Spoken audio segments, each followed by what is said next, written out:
9 de diciembre del 2023, Universidad de Guadalajara y alumnos: Daniela Alejandra Caudillo Ortega, Viviana Guadalupe Reyes Montoya, Carla Daniela Sánchez Meléndez. Nos complace presentar el tema de dolor total en el enfermo con enfermedad que amenaza su vida, de la materia de enfermería y el cuidado paliativo, a cargo de la docente Concepción Álvarez Vázquez. El dolor tiene un gran impacto sobre la calidad de vida y un efecto devastador en el enfermo terminal.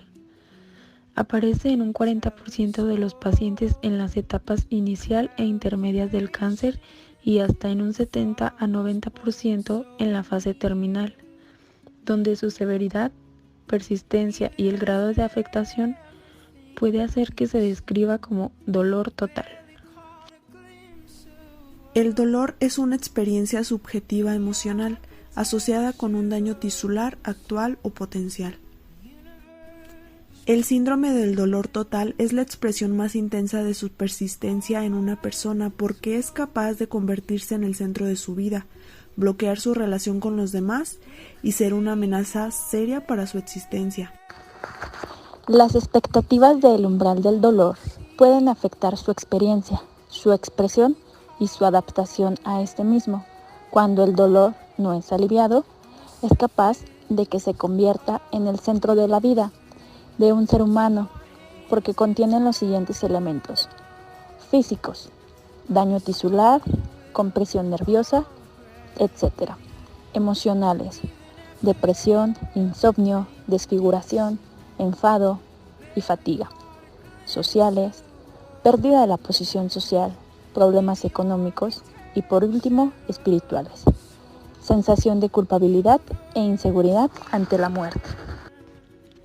Frecuentemente, el dolor está vinculado con el sufrimiento y la desesperanza, y es el acompañante casi inevitable del enfermo terminal. Cuando el dolor adquiere un carácter crónico y progresivo, altera el funcionamiento personal, familiar y social, lo que afecta de manera directa la calidad de vida del paciente y de su entorno.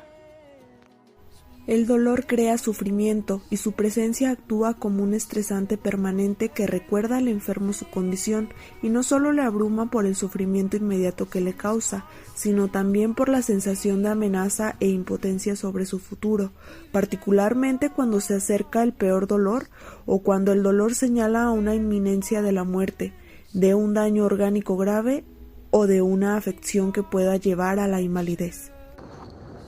Para su estudio se necesita una buena comunicación entre el paciente y el médico, en donde se hace una recogida de datos, los cuales incluyen su localización, su intensidad, calificación, posible origen y los factores que lo aumentan o lo disminuyen, sus consecuencias funcionales, su efecto psicológico y el mecanismo por el cual se genera ese dolor, así como las ideas del paciente sobre el dolor y su control.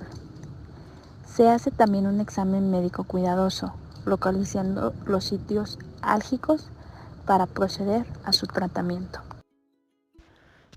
Para evaluar el dolor, existen 3 instrumentos de medición. El primero son las escalas de intensidad, que son las más utilizadas. La primera es la escala visual analógica, llamada EVA.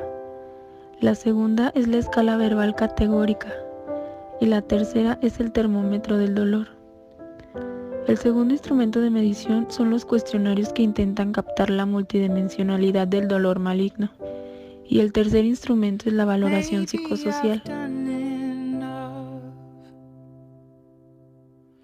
Los instrumentos más utilizados en la evaluación del dolor son las escalas de autoevaluación y los cuestionarios validados.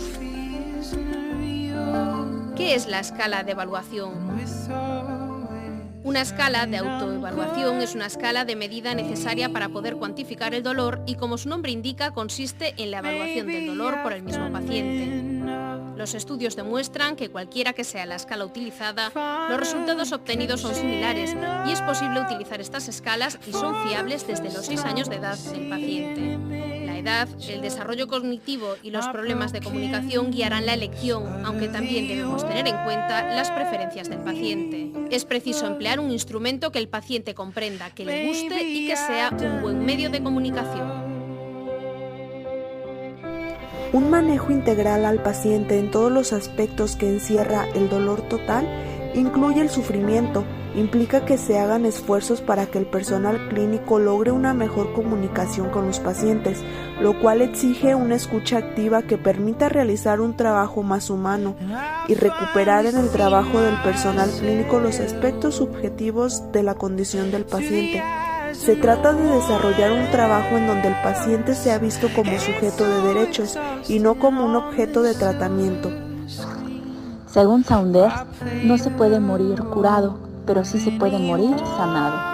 La sanación es el proceso por el cual se alcanza aquella relación apropiada con uno mismo, con los demás y con Dios, o en su defecto si hay alguna entidad superior en la que uno se basa. Sanar es entonces un proceso que permite una forma de equilibrio subjetivo en donde se le restituye la dignidad humana al paciente. Decía cuando hablábamos del dolor total, ¿no? Porque ese es el tema de hoy, David Clark, que es profesor catedrático de la Universidad de Glasgow, ¿no? Hablaba de que es una nomenclatura de quien ha escrito más sobre la doctora Cicely Saunders, que Cicely Saunders fue básicamente la que acuñó esta terminología del dolor total, ¿no? Habla de que es una nomenclatura de inscripción que está ahí, ¿no? Pero también que facilita. ¿Y qué va a facilitar? Que nosotros podamos entender algo que ya conocemos, ¿no? Que ya conocemos. Si veis esta pintura está aquí en Barcelona, es de Picasso, está en el museo y se llama Ciencia y Caridad. Que es algo que nosotros tenemos que entender cuando hablamos de ciencia, de que la bondad tiene un método y que debemos trabajar con metodología para llegar al paciente y a su familia, y que además tenemos que tener esa caridad.